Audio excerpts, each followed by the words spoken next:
Thanks for meeting with me, Angela. Oh, thank you for having me. Of course. So, I know we met through social media. Hmm. I think we were both mutually connected with Elisa. Yes. And you're an inspiration to me, especially being a Oh. mother. No, seriously. And I just wanted to ask you, how do you balance everything from being a mother, being a full-time mother, working Yeah. full-time? You're also Yeah. the planning commissioner for Hayward, Hmm. and also now running for city council. How do you do it all?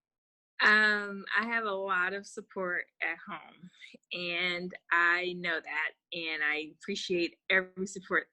I appreciate all the support that they give me. My husband helps out a lot, and my mother watches my baby pretty much full time. She goes to daycare when she was going to daycare a couple of times a week, but I wouldn't be able to do all the things that I wanted to do without them and their support. And as far as the tasks that I have to do, I really try to really think about what I need to do that day and what are the top two or three things that I have to get done. What are my priorities? And work takes up most of it because it's my job. And then I do have a long commute, so that does eat into a lot of my day. But once I get home, I kind of see that as my time to work on the things that I care about. So when the baby's asleep, I try to post on social media for So I Hood. I do my reading for Planning Commission, and I might go out to visit some of the sites that I have to recommend or not recommend. So I do that in the evenings. And in the weekends, I really try to take time to spend time with my daughter and know that the weekends are her time. And sometimes I have an event that I have to campaign for, and there's been a couple of weeks where I'm like, okay, I'm doing too many events, or I'm talking to a lot of people and I need to sit down and focus on family. So I make sure I block off time to do that.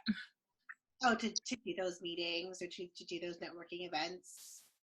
Yes, well, right now, this is an interesting time to be campaigning because there aren't even a lot of webinar events. So I really appreciate you taking the time to do this interview, but there's not a lot of remote mingling events out there. And I've been trying to do my own webinars and introducing myself to people, and people on my team are starting to book those and schedule those. And I've been relying a lot on social media, communicating more than I'm used to. I'm used to being behind the scenes, doing the work, and kind of lifting up others who are doing such great things in Hayward. I post about it on So I Hood, but I don't necessarily get on the screen and talk about it. So that has been an interesting transition for me. But most of the time when I was campaigning prior to the pandemic, I would be out there meeting people, getting to know them, what their concerns are, shaking hands, and those times they're not happening right now. So it's been an interesting shift in the campaign. Right. So how were you able to kind of navigate that through that and transition to just strictly just social media and networking online? And how has the response been too?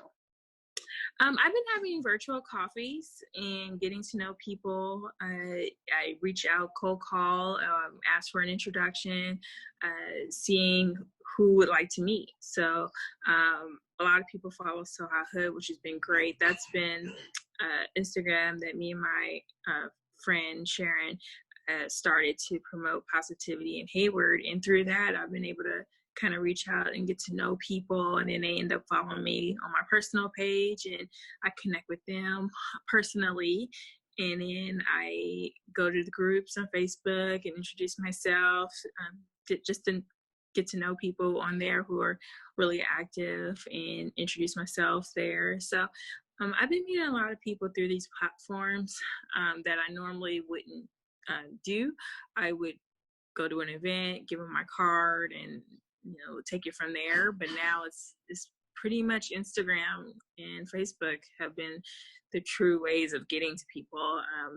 LinkedIn as well, doing some introductions on LinkedIn. So it's been interesting. I would say the one benefit of me being able to work from home is that I don't have this long commute in order to get to people. I can just literally call them on the phone. Yeah. Yeah, and I feel like your outreach will be a lot more impactful too because there's so many people online and online right now. So, whereas I mean, you could probably maximize your commute time just campaigning through that commute time. Like your commute to Richmond, right? Yes, yes.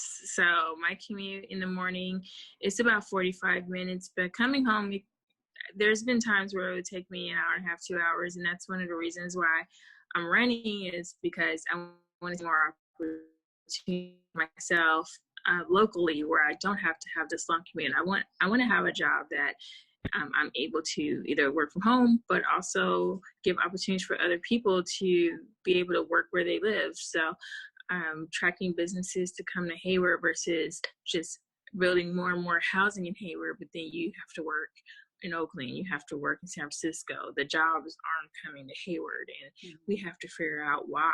So that's one of the reasons why I've been promoting economic development in my platform and trying to get more jobs that people can actually earn a living wage off of.